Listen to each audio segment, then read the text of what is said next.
Paul is the sort of one that owns of yuppiechef. They're probably, I think, the most successful private e-commerce sort of business in South Africa, is it safe to say? Yeah. We don't know. They're certainly the best, I think. This is based on a talk that I saw him do at a 27 dinner. It's called How Customer Service Will Change the World. Really, really quite extraordinary, and he's got some amazing insights that I really wanted him to share. So, anyway, it's cool. Thanks. Cheers. Thank you, Chris. Cool. Thank you very much, everyone, for being there. Can I see a show of hands to see who has heard of the Clue Trade Manifesto? Okay, cool. Let's begin by looking at the background picture, right? And then we'll move into the story. The Clue Trade Manifesto is a document written by a group of web geeks in 1999, right, who wrote about how the web was going to change the world. And in it, what they really spoke about, they used an analogy of a marketplace. And the analogy goes like this: that pre-20th century, marketplaces were physical squares in the middle of towns. All right? Your best enemies, your best friends were all around you, and they hung around with you, you spoke to them, you skittered about them, and everyone knew everyone else's business. Right? On the market square, you had Marina, who's joined from yuppiechef, selling oranges. You had me selling apples, and you had Chris selling rotten tomatoes. Right? In big barrels. Right?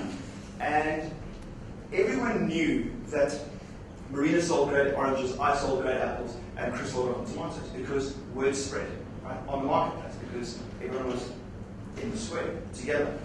And what ends up happening, well, and if Chris arrived in the marketplace and followed over with a big, beautiful, shiny cart, right, a couple of newcomers would be duped into believing that his stuff might be of high value, and they would buy.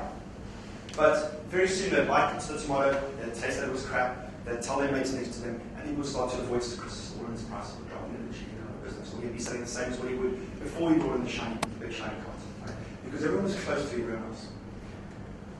Come the 20th century, right, and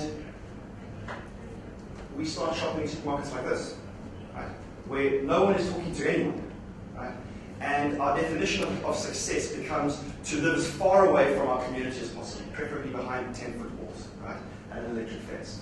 And we stopped communicating.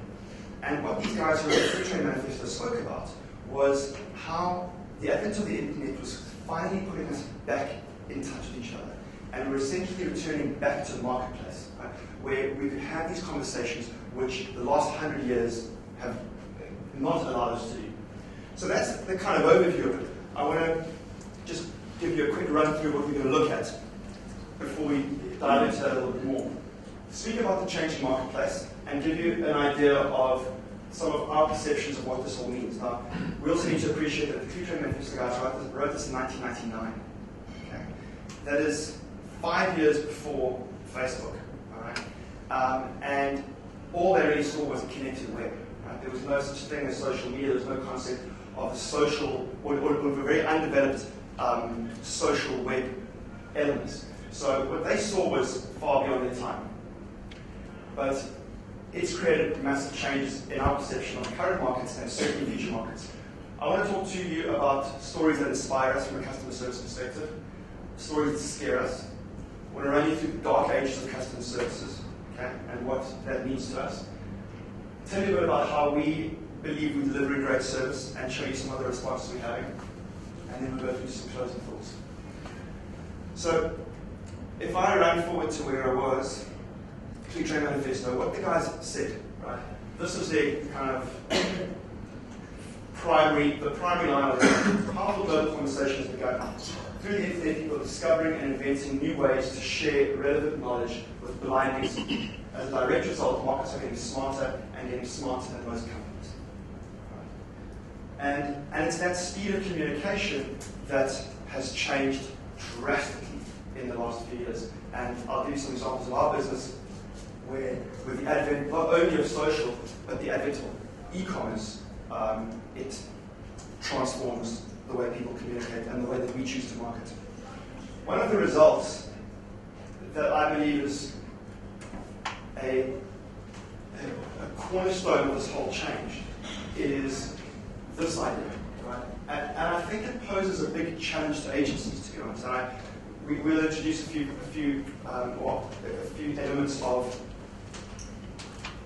these thoughts, or discuss a few aspects of these thoughts in relation to agencies, because in the old days, agencies could spend 3 months coming up with a beautiful campaign, right?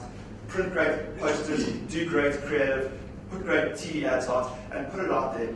And if we all look kind of a roughly similar age, if you remember back when we were 5 or 6 years old, we were totally convinced that if we were wearing blue and pink Quantec one-piece ski suits on the top of a snow-peak mountain smoking a cigarette, right, chicks would flock to us. Right? That's what Peter Stuyvesant told us. Every movie we saw for 5 minutes before the movie started. Right? It was a full-on, one-way conversation, and all we received was this amazing visual branding and this amazing kind of visual/experiential branding that told us what Peter Stuyvesant was. But we never really had an opportunity to engage with any people who were smoking Peter Stuyvesant. The greatest engagement they could ever have was smoking Peter Stuyvesant, right? Maybe entering a competition, etc. There was no two-way communication. But because of the speed of communication, this is what we believe is going to be the result, right, going forward. Is a culture equals brand, right? There's not going to, the opportunity to have a brand that has got to do with a tone of voice, a creative look and feel, etc., etc., etc. That is the facade of a company that actually is awful to work at, right? And actually has very dodgy business practices, and actually just wants to put out this image to the world. I think it's a thing of the past, right? Because everyone knows now. I think even until 5 years ago, people used to think that companies were these massive monoliths, big brands, big directors, big buildings, and that was it. And I could never communicate with a human being, right? Everyone knows everyone else is on Facebook, right? Everyone knows that everyone else is on Twitter. I want to speak to a human being. I want to speak to a human being who's going to give me insight into this business. And when I through that communication, I'll make a judgment of whether I like this business, whether I want to engage with this business. And we can't, as companies, ignore what the market is saying anymore and saying, oh, we'll wait until our PR person comes and chats to you, or we'll wait until our communications director comes and makes a statement, because we know they're human beings and they just tell us what's going on, right? And so the culture that exists inside businesses, and we see it more and more in social media spaces, is that is what creates the perception of what the company's brand is. And unfortunately, because of the speed and the volume of communication between market and business, right, it cannot any longer be a perception, because it's too much bloody effort to make it a perception, right? And as I say, in the old days, you could spend 3 months developing a campaign, launch and finish campaigns, and move on to the next campaign, right? There is now constant communication on a daily basis. You can't pretend it, you can't do it. We think it's very difficult to do it on someone else's behalf. So I want to show you a quick example in relation to this. This was a tweet that I put out a while ago. I was calling copy tickets to buy tickets to the Lurries, and the person answered the phone and said, I said, look, I need to order over the phone because I need a VAT receipt. So otherwise I would have done it online. Here are my details, let's do the deal. And the woman said, so I just want to let you know, it's 5 to 5. We may not have enough time to complete the transaction. You may want to phone back tomorrow morning. I said, you're kidding, right? It's 5 to 5. We've got 5 minutes. I'm sure it's enough time. She said, yes, but I need your VAT number and your company registration number. I said, that's no problem. I'll email it to you in a second. You'll have them in a minute or so. And she said, okay, let's see how we go. And at 5 o'clock, we were 3/4 of the way through the transaction. And she said, sir, I'm terribly sorry. It's 5 o'clock. Please call back tomorrow. I was absolutely flabbergasted. So I put it out there. And I don't have hundreds of Twitter followers, and I don't have a soapbox that I shout from on a regular basis. But I put this out there, and it was retweeted by a handful of people, including Ruben Goldberg, who's quite vocal and is kind of fairly well followed. And this was the response I got. Hi, the consumer mentioned this before. This is a response to his tweet regarding CompuTicket. Kindly send his contact details so that we, on behalf of CompuTicket, can resolve this bad experience. Kind regards to me. Okay. I'm sitting there, this experience will not be limited to competent. Okay? The idea that an agent is responding on behalf of competent, right, is mind-blowing. All right? The fact that competent, and in fact, it's like someone walking down a street, swearing at people, pouring their coffee over people, knocking people over, and some very nice, very kind person running behind them, swooping up behind them. I'm sorry, like he's on a mission there. I'm just gonna keep on kind of keeping exciting. Here's a voucher, and then someone else doing the dirty work for me. Right? Competent can screw this up. Right? Competent should be responding. 3 weeks later, I heard nothing. I emailed back. Nothing's come of it. Eventually, I got an email back saying, "Oh, we did email you. We tried to phone you. We didn't leave a message. We thought it was rude." Blah, blah, blah. Anyway, it was a mess. Right? It's a total mess.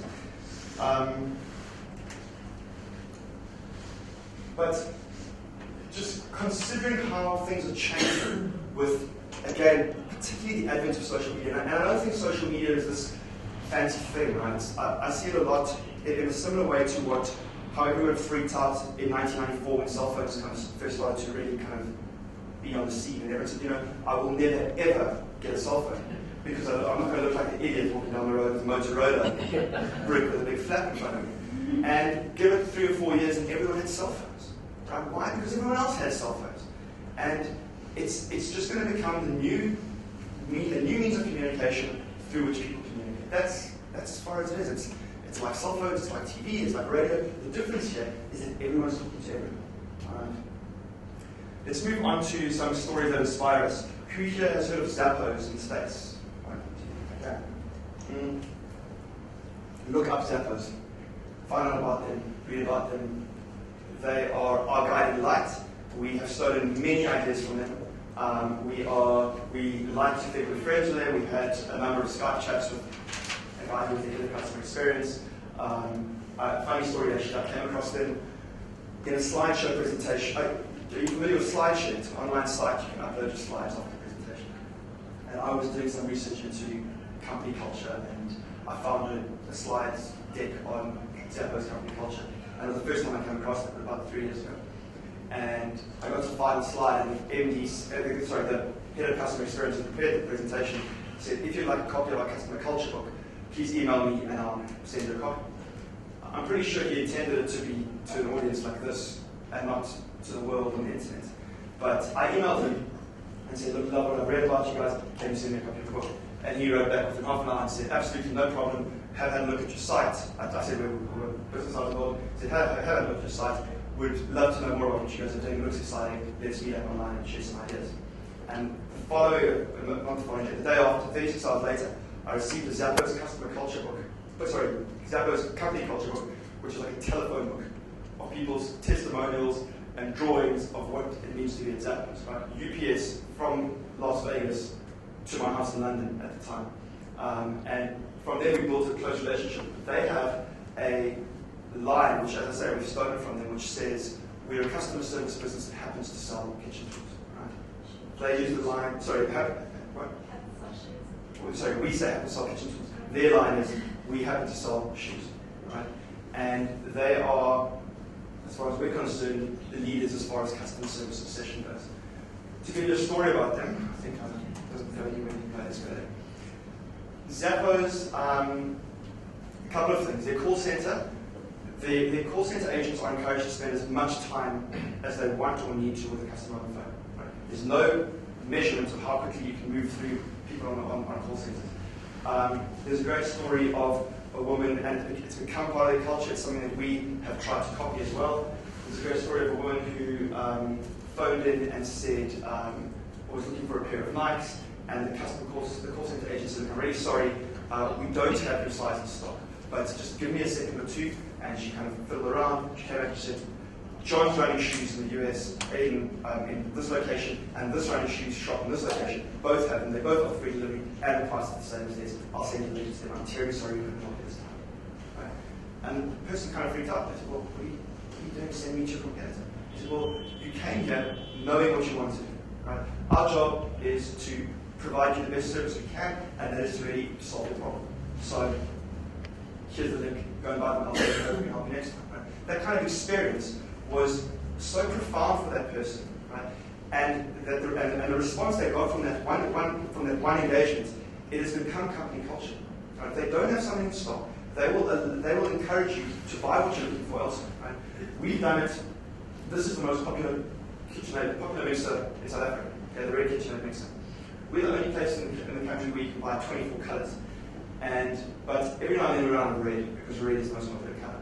And we now, as standard procedure, people phone in, if this is out of colour, now a lot of our stuff is difficult to find elsewhere in the country, but this you can find all over the place, at all the at-homes. And so when our customer service people are on the phone, they will ask where the caller is calling from, they will look up what the nearest at-home is to them, and they'll say, we're really sorry we can't help you, but if you are willing to go to the effort of getting in your car and driving to the nearest at home, they stock red and black, they only colour their stock, and they pretty much always have stock with it.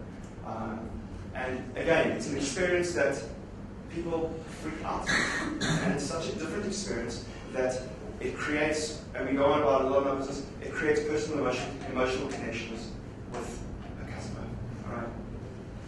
All right? This story is a story that I really like, and it's a great example of what I think are the important steps, what we think as a business are the important steps of customer service. I went to Wafu, above Okami, I can imagine most of us know it, a few months ago with friends, and we were sitting around the table, and everyone had ordered different food, and we were all picking from each other, and all the food was pretty nice except mine. Mine was crap. Okay? And I ordered a stir-fried chicken, which is pretty much noodles with chicken and soy sauce on it.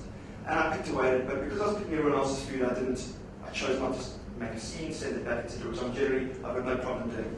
And at the end of the meal, the waiter came to clear our plates, and he picked mine up, and he said, "Sir, was everything all right with the meal?" And he saw that I left half of it.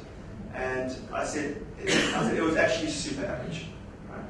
So he said, "Oh, I'm very sorry about this, sir. I'll take it straight off the board." Great, thanks very much. Took it away. A minute later, the manager came to me, and he said, "So I believe your meal was super average." And I said, "Yes, it was." And he said, "Well, I just want to let you know that super average is not what we strive for. Right? I will go straight to the kitchen, and I'll find out from the chef if something possibly went wrong with the preparation of your meal. Right? Otherwise, I'll find out from the chef if the meal that we have on the menu is actually just super average. And if it is, we'll change it. Right? So I'm terribly sorry. Can I bring you something else? Can I bring you coffee? Can I bring you whatever?" Awesome. Right? Now, if we just point out what he did there, and this is kind of the 4 commandments of our customer service policy. Make sure the customer is being heard and understood. Right? Most people just want to be heard.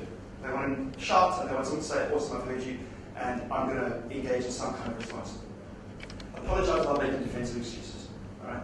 It's the most disarming thing that anyone can do, and it more often than not, the fault is your own, our own. Right? Even when customers bugger things up, we often look at it as our fault because we haven't communicated clear enough, we haven't instructed them clearly enough. So being apologetic without defense is absolutely imperative. Go above and beyond to solve the situation, I think something extra to make the situation positive. Vouchers, gifts, whatever the story is, whatever feels appropriate situation, this is the most important thing. Right? Work on what can be done to prevent the same issue occurring in the future and communicate this to the customer. Right? I had no reason to go back to Wafu if the guy said, "Look, I'm really sorry, you don't have a deal, can I bring you something else?" Right? How do I know that the other items on the menu aren't average? Right? How do I know that this isn't just the general standard of the chef? Yeah, I've tasted good for other meals around here. But the fact that he said to me, "This is not what we are aiming to do, and we're going to go back and we're going to do something to improve the situation," right, is transformational from a customer perspective. Right? And most important, almost as important, it communicates to them that they've been heard and understood. Right? It's a massively important part. All right, quick one about just online and stories that scare us, and how the online world, as awesome as it is, and we'll get into some of the kind of word of mouth stuff and social stuff soon, but as awesome as it is in relation to how fast stories spread and word of mouth spreads, it happens in a negative way as well. Okay? This business, I was asked randomly by a friend a few months ago to have coffee with a guy who started a mail order business in the UK called Easy Life. And it was started in 1988, and he had some contacts in China, and so what this guy would do, he'd go to China, he'd find some interesting products, come back to London, print 20, 30,000 door drop flyers, right? All DM stuff, and he would, at the same time, guesstimate what number of items he would need off the brochure that they would produce in China. Right? And once they were dropped off, the ship would come over, he would deliver the flights to the door, people would fill in the application form, grade out like 1 times ad cruncher, blah, blah, blah. And he apparently did bring in the ad cruncher to the UK, so he made all his money about it. And so you order the thing, and you put it in the post, and you wait for 2 weeks. Right? And 2 weeks later, you assume that the guys have received it. And then they fill in a form, etc., and they send it back. And what would often happen in this business, he would not be able to judge what the demand would be for certain products. Right? So he ended up ordering 5,000 ad crunchers, and then he'd drop 20,000, 30,000 flyers, and do 20,000 orders for ad crunchers. He didn't have the time to go back to China and to order more. But he had the benefit of time because of the postal service, and because of the way people were used to dealing with this, and the fact that everyone dealt with this company in solitary confinement, right? In their home, with a brochure in front of them, and they communicated one-on-one with that business. And the guys would write back and they said, look, we're terribly sorry, we've run out of ad crunchers, but here's a deep fryer. Right? Enjoy it. And if you don't want the deep fryer, let us know, we'll replace it, and then we'll give you a check back. Okay? But they had the time to do this. And over years, the guy had a lot of money, he made a lot of sales to do this thing. And in 2007, he decided to go online. Right? And figured, I've got lots of stock. Some of it moves like ad crunchers, but a lot of it doesn't. And so let me just put it online and start like a store. And we can't do this all the time, so what do we do? So he set it up. And this friend of mine said, would I please meet with him? All right? That looks like a pretty normal e-commerce store. So I did a search for Easy Life Group just before, an hour before I had to go. They came up with 1, right? 2, okay, 3, and then I started getting customer reviews. So 1, 2, 3, 4, 5, 6. Okay? And see, the rest of this page was all customer reviews as well. Okay? So it's kind of unusual to find customer review sites coming up very early on e-commerce searches. Right? So I started to go into some of them, and this is what I found. Complain about charge, ask for early green Kaplan, that's the guy I mentioned. Update part of order received with no data info on the remaining items, full refund required. Charge for goods cancelled off, so total applicant sale by appalling active service. Appalling service, late delivery failure to cancel the order. Fees back risk, non-delivery of order. So I went to another site and thought, okay, maybe a bunch of people are pretty angry. But then I found this dire customer service, payment taken, but goods undelivered. And the guy had written a thesis. You're aware of this firm, yet another dissatisfied customer, dissatisfied. Easy Life should rename as Easy at 8. Okay? Now, if someone is sitting around and says, okay, I just bought something at Easy Life Group, you should go get the same thing. Right? I don't know what the guy's an ad crunch. I'm going to search for ad crunch. There are a million on the web. I'm going to go search for Easy Life Group. Okay? When this stuff starts coming up as search result number 5, 6, 7, 8, 9, and 10, right, you're screwed. And again, this is the power of the market. This is Chris's rotten tomato cart. Okay? And because everyone's talking about it, and everyone's talking about it publicly in the market, and everyone can see it and hear it, right? No one's going to go to the tomato cart. So he is now in dire straits where he's literally kind of totally pulling the online site. And he is going to continue on the mail order side of things and possibly try and relaunch it as a different brand. Right? Like, that's finished. And this kind of stuff is sticky on the web. Alright, because you just need to find someone else who has a slight affinity to this type of response, and they will link to it, and they will speak about it, and as we all know, that just keeps things right at the top of the pile. So, the point of it is that word of mouth is not what it used to be. Okay? Word of mouth has changed the way we do things, and what I was saying earlier about how it impacts on an e-commerce business. Right? You know, in the old days, you'd be living in Joburg, and you'd come to Cape Town, and someone would take you to Salt for dinner. Okay? You'd have a great evening in Salt, and you'd then get on the plane, you go back to Joburg, and you'd tell 4 of your friends about this amazing restaurant called Salt. And it's amazing, it's on the cliff edge, and the food's awesome, and it's great. And everyone speaks, and we have, all of us, forever said the word of mouth marketing is the best kind of marketing. Right? Personal referrals, etc., etc. That person, those people you tell in Joburg, the next time that they will be in Cape Town, might be in 3 months, might be in 6 months, might be in India. And the chances of any one of those 4 or 5 or 10 or 20 people being in Cape Town at a time to go to Salt is minimal. Okay? But with the advent of more and more business being done online, and take our business as an example, if we provide you with an amazing customer experience and you tell your friends at dinner, right, every single one of your friends could pull their phone out of their pocket, right, and in a matter of 10 seconds, everyone could be at yuppiechef, right, in the store, shopping, immediately at dinner, right, and it's a mind-blowing change. It's changing the way that we'll consume. It's changing the way that we shop. It's changing the way that we gather information. And word of mouth and our ability to communicate at rapid speeds is really what's doing it. And the big reason why why Google theory goes that Google's panicking to try and get into the social space is that what Google did. Does everyone know how Google, the very simplistic model of how Google results work? Everyone know why a Google result gets to the top of the pile? Okay? Because lots of other people link to your site. It's too simple about it. And so it's very difficult to start a new car ad company and get to the top of the pile because every hotel in the world needs to Avis Hertz budget and whatever. So what Google did is Google aggregated the knowledge of the world. Right? You said you want a car hire company, Google will say, well, what does the world think is the best car hire company? And they'll give you the best results. All right? What Facebook and social media is allowing us to do is allowing us to aggregate the knowledge of our friends, all right? Which is so much more powerful and taken with so much more credibility than the knowledge of the world. Okay? If 5 of your friends who you know are all foodies say, go and shop at yuppiechef, you'll go and shop at yuppiechef. Right? The world is going to shop at yuppiechef, like, okay, cool. Maybe I will. It sounds like a good recommendation. If your friends recommend it to you, it is become massively more important, and that's really what social media has let us do. So let's talk about the dark ages of customer service. And Marina's about to get in trouble. Alright, and you'll see why.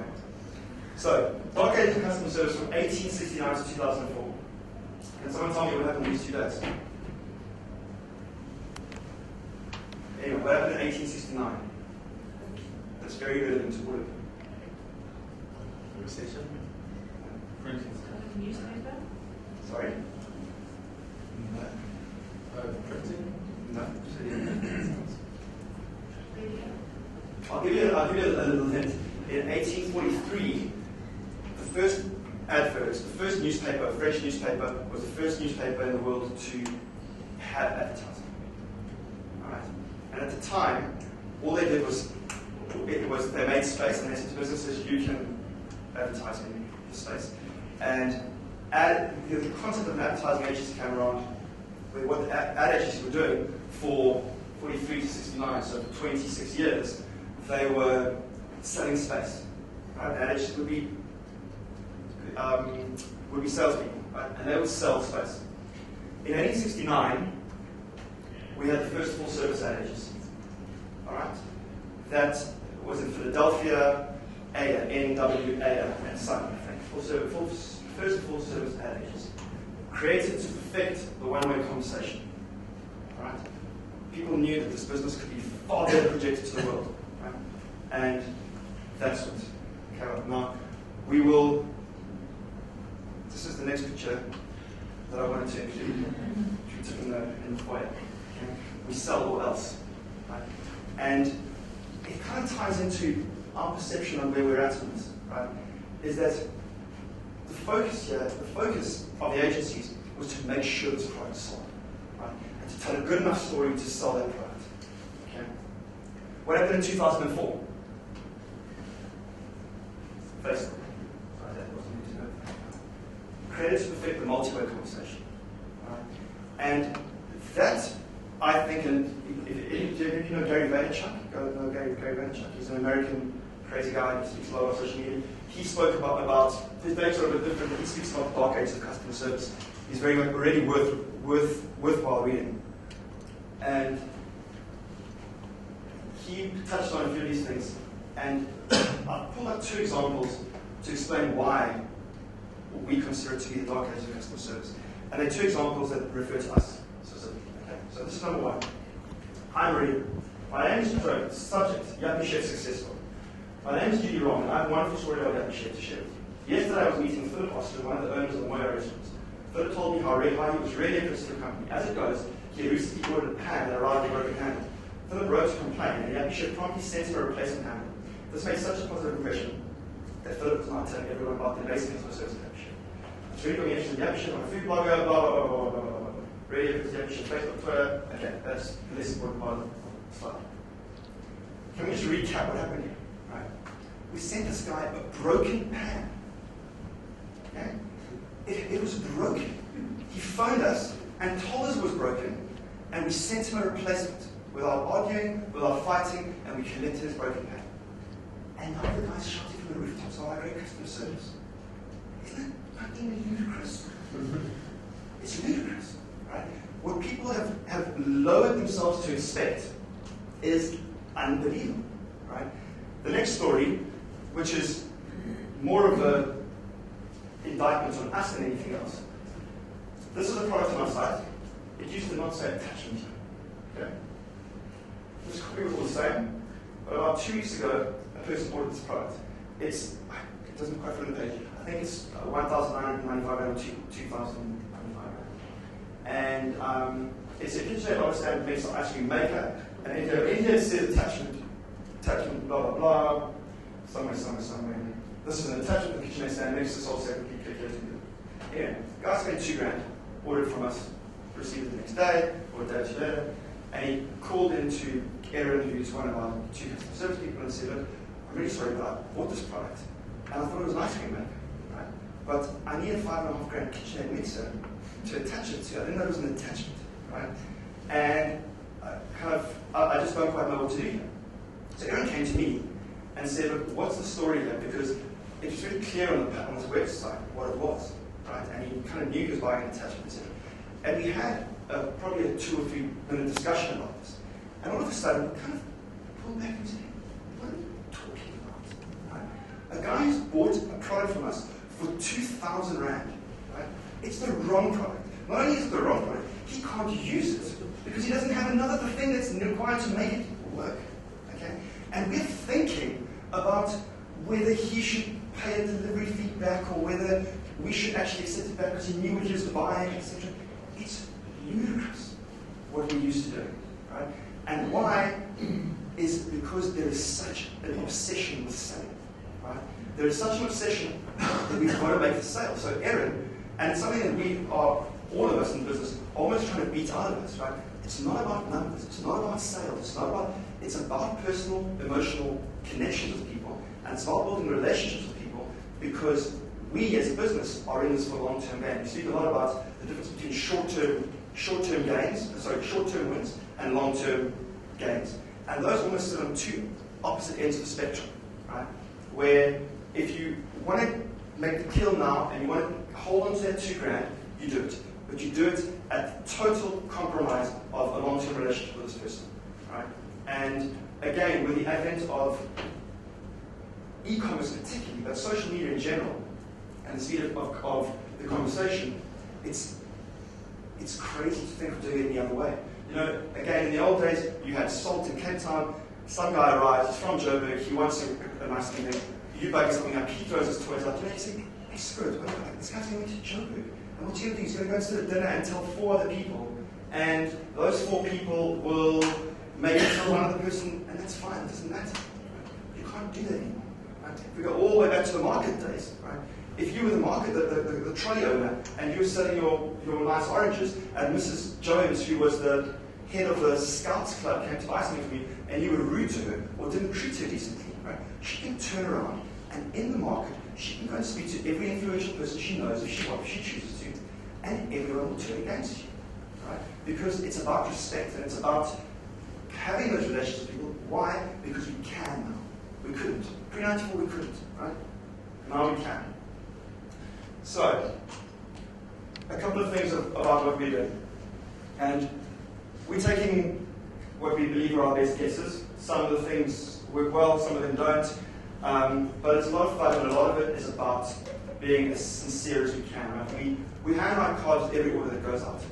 So we will say, Dear Gavin, congratulations on your new livery St. Parts. It's made by very clever French people in the north of France. Enjoy. Cheers, Katie and the Upshit. And when we pack the next order that you propose with us, we will have an order sheet which will show what you ordered previously And if you order another Lucasade part, your next card may say something like, "Hi Gavin, we see you growing your Lucasade range. Let us know if you need any tips or tricks." Right? And people freak out their personalization. But more than that, they talk about it. Right? People only talk about things that they care about. Right? And there's a line that's, there's a line that people talk about things they care about, and in order to make people care, you've got to care about them first. Okay? So this, we're trying to work it out. This, we think, goes back to end of 2006 when Andrew and Shane, my two partners who started the business, set it up and had one brand and 12 products on the site. And they had it up for about 3 or 4 months. All of a sudden there was a sale, and there was panic and high fives, and they scrambled around and phoned the supplier and said, "Please, can you send us the product, because someone's ordered it and it's amazing." And they got the product and they wrapped it, and they wrote a card saying, "Thanks so much for shopping from us. And it's awesome, thank you, cheers, cheers." And they said, and then they sat for another 4 months waiting for the next sale to happen. Okay? And this has just stuck around. Okay? When I was living in London, Andrew and Shane came over to the UK, and we spent about 8 days trying to meet with every old, wise person we could find. And to really just to glean as much information, as much wisdom from them as we could. And one of the people we met with was Tony Trey, who used to be the CEO of Anglo American. And Tony knows nothing about online. Okay? We're family friends, we know him, and I've been to his house before when he was sitting at a laptop at his desk, and his wife was kneeling next to him, and he was reading an email.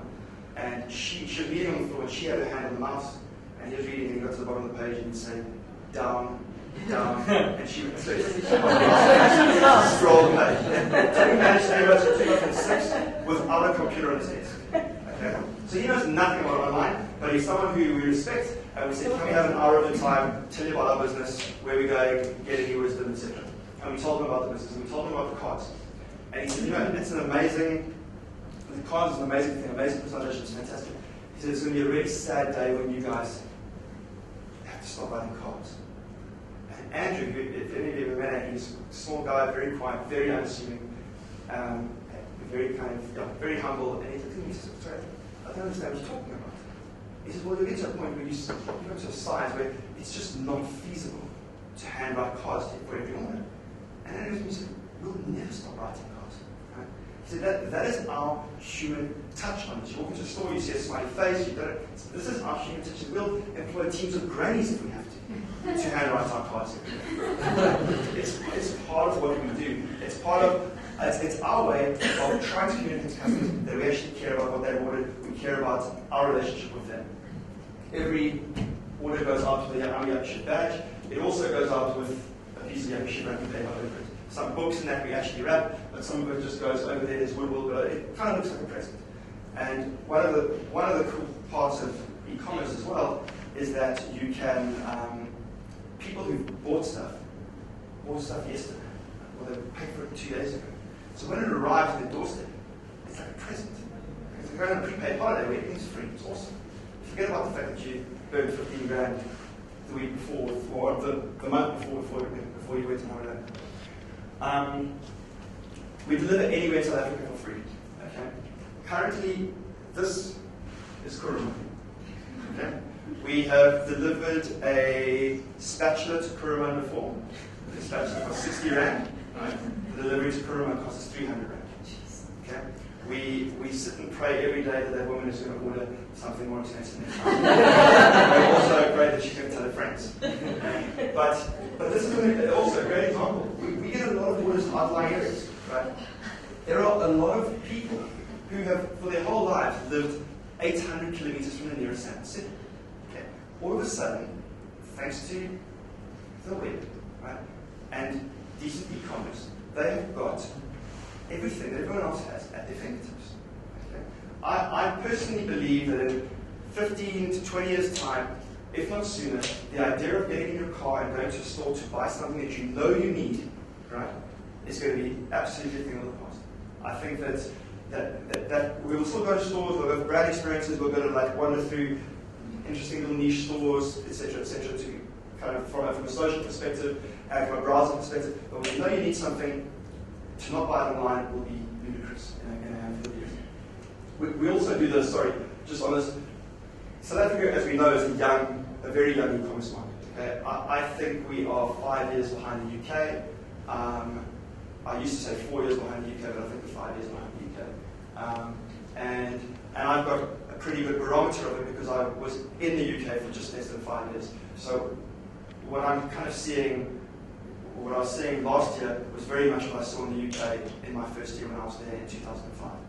And it's now everyone's kind of starting to get broadband, speeds are actually becoming reasonable, etc. But this free delivery thing, it's a marketing expense on our side. The intention is to push South Africans over the edge of the digital precipice and actually get them shopping online. You've heard about it, if you believe people do it, go for it, take a risk, order a 60-rand spatula. And you'll see it'll arrive in a day or in 2 days. And they'll come around and they'll have your name on it. And it'll be a cool experience. Right? Taking ownership through the entire delivery process. This is a nice one. Burko are our courier guys. Right? And here, this is one of our food bloggers who ordered quite a lot from just Burko about halfway. Everyone's so happy to see him. He said he had to go and check the website. He didn't understand what he was delivering. Just all our boxes arrived with the yuppiechef strap packing on them, packing tape, so you can see where they're from.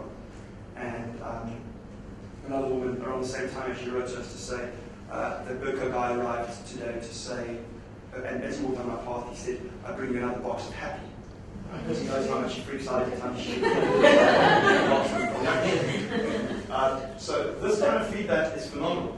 As far as taking ownership of the entire delivery process goes, a lot of people who are in e-commerce, but also dipping their toes into e-commerce, it's like, awesome, sales made, credit card transactions gone through, give it to a courier, give it to the customer. Our work is done, all right? And the customer, and if the customer has any complaints, the company just bats them off to the courier company. Just, okay, here's your training number, go and sort it out. We obsess about the delivery process from start to finish. We've hired and fired courier companies on the way they've dealt with our customers, the way the guys are presented, etc., etc. And we're having a great run at the moment with Burko, just by the way. We also, here is another interesting one about, sorry, let's go ahead. The story of a mistake, which was a guy who ordered from us, he ordered a pixel and mortar. And he, sorry, just by the way, I don't know if I mentioned, this is Spatula, it's our online magazine. Okay, so we have yuppiechef's our e-commerce store, and Spatula, this is really an evolution of our company blog, right? And it now covers everything from internal insights into our business to anything and everything foodie. So we're pushing a lot of food content through this, and the idea is to try and inspire people to be more in love with food, more excited about food, making it a more important part of their lives. But it also gives people a lot of insight into us as a business. This story was a guy who ordered a pixel and mortar from us, and we packed the wrong item. Right now, that happens every now and then. Not a lot, but it happens every now and then. And the tragedy of this situation is we packed another pixel and mortar, right? But a cheap one. Okay? And so this guy received his package, and he wrote to us to say, look, I received my package, I ordered a pixel and mortar for 800 Rand, and you sent me the 550 Rand one, and it's disgusting, and it's a typical online nightmare, and this is my first experience, and it's awful, and you people have hoodwinked me, etc., etc. So we wrote back to him. Obviously, terribly sorry, total mistake, we've already packed the proper one, it's on its way to you, and our courier will collect the other one from you, and we sent a voucher email. And at the time, we were experimenting with a CRM system called Zendesk, and the email was sent through Zendesk, and it was literally on the day that we were switching it off, and the system was switched off before the email, or the system was sent, and Katie, who runs customer service, didn't know that Zendesk wasn't the channel we communicated, and got no response to say it hadn't been delivered.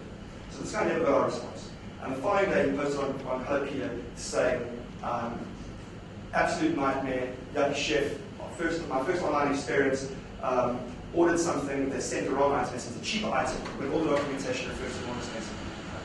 And immediately we were kind of, whoa, how did this happen? Where did this come from? And we looked into it, we thought we had responded, and we resolved the situation, and within half an hour, Marina, who handles a lot of our kind of internal yuppiechef community stuff, had written an article called The Story of a Mistake. And we just put it out there saying, guys, this is a story, this is how we bug it up, right?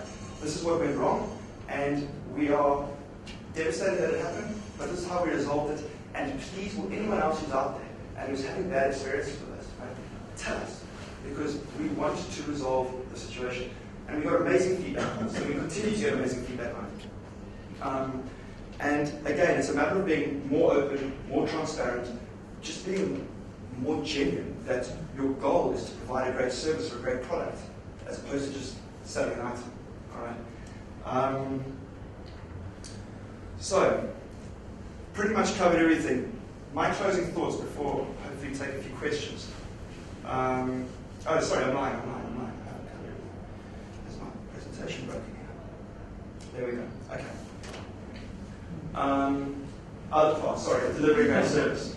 Setting for nothing the best team members. This was an article on building a box tower to the moon. Reno. We obsess about the people that we recruit. We go through quite an intensive recruiting process. We do a thing called Strength Finders. I don't know if you guys are familiar with Strength Finders, but we have an attitude to management which is more about encouraging people to do what they're really good at doing, and letting other people cover for what they're weak at doing. There's been, again, hundreds of years of obsession around being a well-rounded individual and understand what you're weak at, and then work really hard at that to improve that. Right? We've adopted an approach which says, forget that idea, right? And spend your energy focusing and becoming better and better and better at what you're really good at, or get someone else to do what you're weak at. Right? And it works very well. We're a small team, we're 11 people, growing to 12 next week. And it's easy to do in a small team. I'll let you guys know how it goes as we get bigger. Another thing we do is we involve our community as much as possible. Right? This was an interesting one. We're the only place in the country where you can buy 24 meters, I think I said earlier.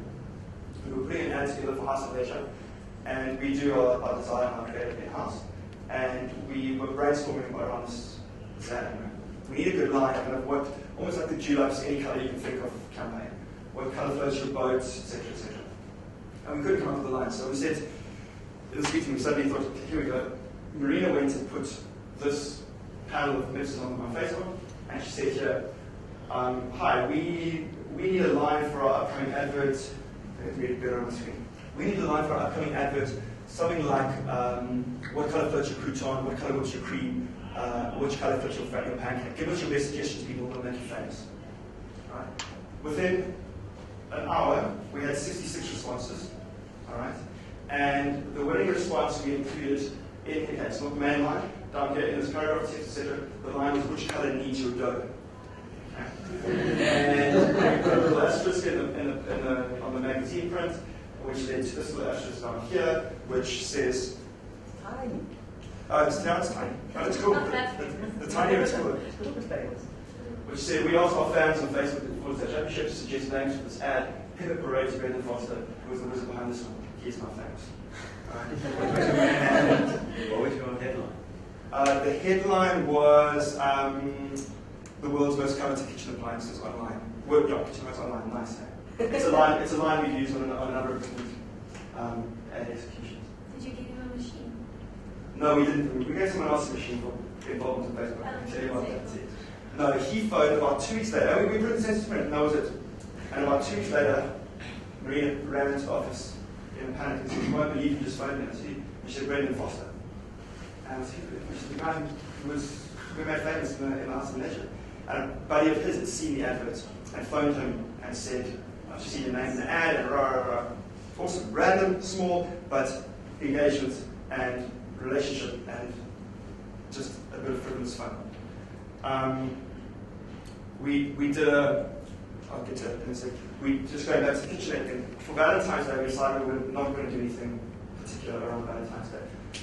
And we ran, on the morning of Valentine's Day, I think, or the day before, we ran a competition where you could write a poem to your favorite kitchen tool.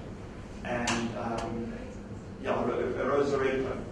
And we had, also, I don't know how many responses we had. We had about 250 odd submissions, right? Rose or red poems to different kitchen tools. And about 60 of those were to KitchenAid mixes, right? And so,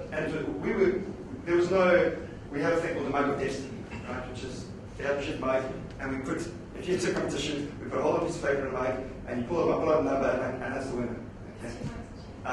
So what we did, we knew we could draw the Mug of Destiny. We could probably chip over the results if we needed to, if it was a super expensive gift that the person would thing to, but we just got the poems in and... Because you left the work, so they could write like a big separate existing. Yeah, they could write anything they liked, right? And so, and we just said you weren't polite, we didn't say what you were. And at the end of it, we had 50 entries, 50 to 250 entries to KitchenAid mixes. And we phoned KitchenAid and we said, listen, we did this thing really as a random Valentine's morning idea. We had 50 people write love poems to your product, right? Let's give KitchenAid mixer away. And we sent them all the feedback and all this, and they said, awesome. And we gave the guy KitchenAid mixer on the back of that. They came to the party, which is great. So questions related to that. Go For for it. instance, the ice cream machine, did you give them a mixer? No, it's a good question. It's a good question, but after that scenario, after that, We did mention, we threw it around. our MD said we should have sent him a mixer, which we should have. Would have been a great story. Yeah. Another point, another kind of approach. We're in quite an interesting space where we're trying to develop a very premium brand. We sell premium brands. We're trying to, I guess, be a premium brand. Brand is the right word. But we do our best to not take ourselves very seriously. We've often said that we take what we do very seriously, but we don't take ourselves very seriously. Okay.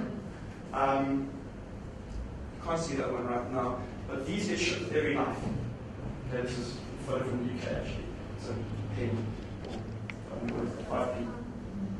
So this is here. It says some crazy looking old folk once told us that sharp gifts can slice friendships so the reason they like quotes get another gift.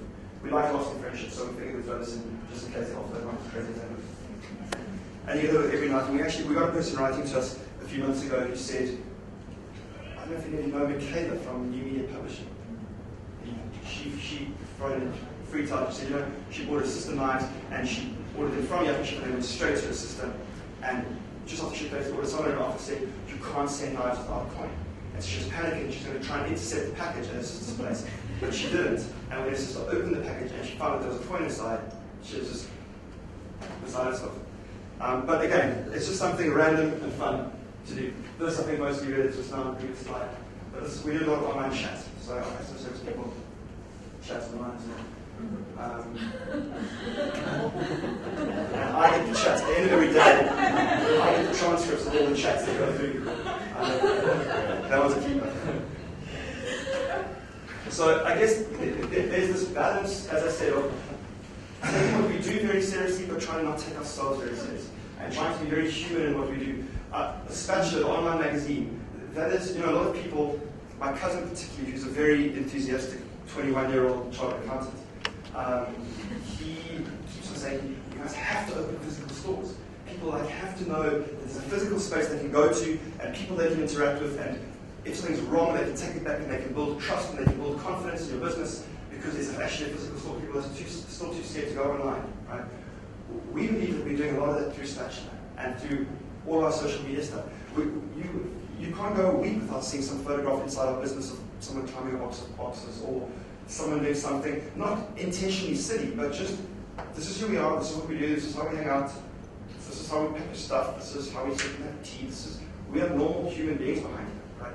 And that leap of confidence required, which my cousin so enthusiastically thinks we need to open a physical store for, I think we're achieving through being open and transparent and communicating internal stuff to our customers as well through our social activities and through Spatula. So, closing thoughts. Great customer service requires people to genuinely care. Okay? I think there's a bit of a, we may come from a bit of a skewed perspective here, being an owner-run business, right? Because we really care about the long term. Okay? We not to say that we're going to be in this business for 50 years, but we will gladly forego a short-term win for long-term gain.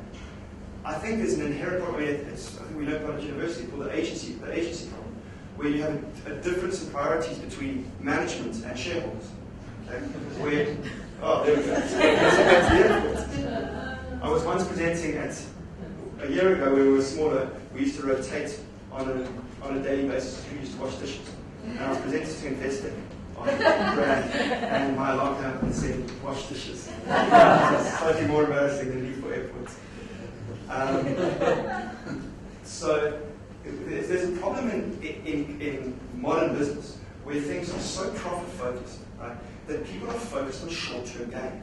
Okay? Because for the time that I'm in this business, I'll be in this business for a year or 2 years, or maybe 3 years, which these days is probably pretty lengthy. Right?